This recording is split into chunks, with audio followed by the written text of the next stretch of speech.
বাংলাদেশের সবচেয়ে কলঙ্কিত রাজনীতি ছিল এই 111 সরকারটা। এই 111 সরকার বেগম খালেদা জিয়াকে জেলে দিছে। এই ধারাবাহিকতাই কইলাম, এই সুযোগটাই কইলাম খুনি শেখ হাসিনা কইলাম তখন পেয়ে বসছিল।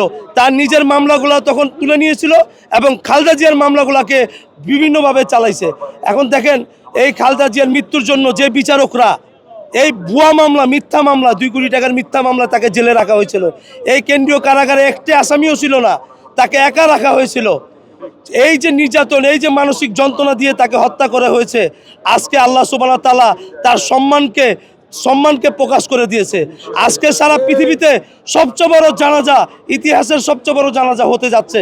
যেই জানাজায় মানুষ তার মাকে হারিয়েছে, মানুষ অভিভাবক হারিয়েছে, অভিভাবকের জানাজায় আসছে। চুল পড়া অনেক কমে গেছে, থ্যাংক ইউ মা। চুলের ভিটামিন জুই মাল্টিভিটামিন কোকোনাট অয়েল। আজকে দেখেন বেগম খালেদা জিয়া একজন ঐক্যের প্রতীক ছিল। সেই ঐক্য আজকে যেন বেগম খালেদা জিয়ার আদর্শকে যেন বিএনপি লালন পালন করে, আমরা এই প্রত্যাশা করি।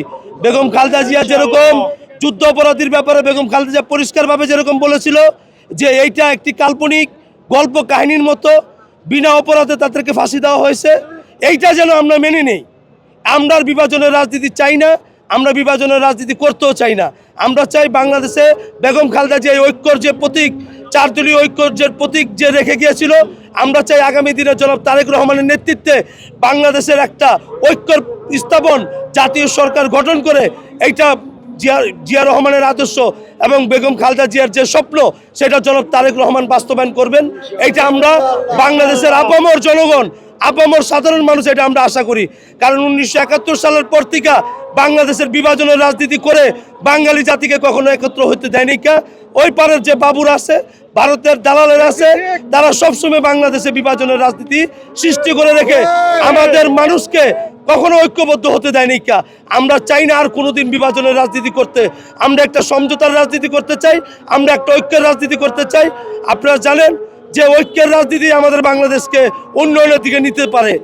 আমরা 37শে জুলাই যে আমরা স্বৈরাচার হাসিনাকে যে পতন ঘটিয়েছি, এইটা হিন্দু, বৌদ্ধ, খ্রিস্টান সর্বশ্রেণীর মানুষ, সর্বপেশার মানুষ আমরা রাস্তায় নেমে এসেছিলাম।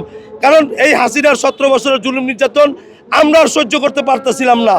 আমরা চাই জুলাই যে সনদ এটা বাস্তবায়ন হোক।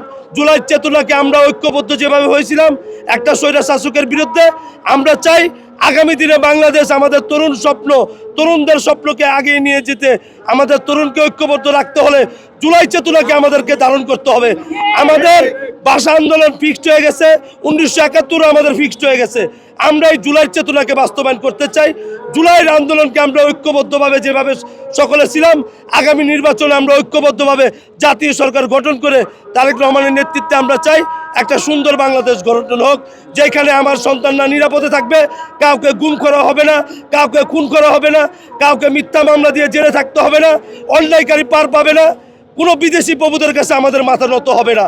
আমরা চাই মাথা উঁচু করে বাংলাদেশে বেঁচে থাকতে।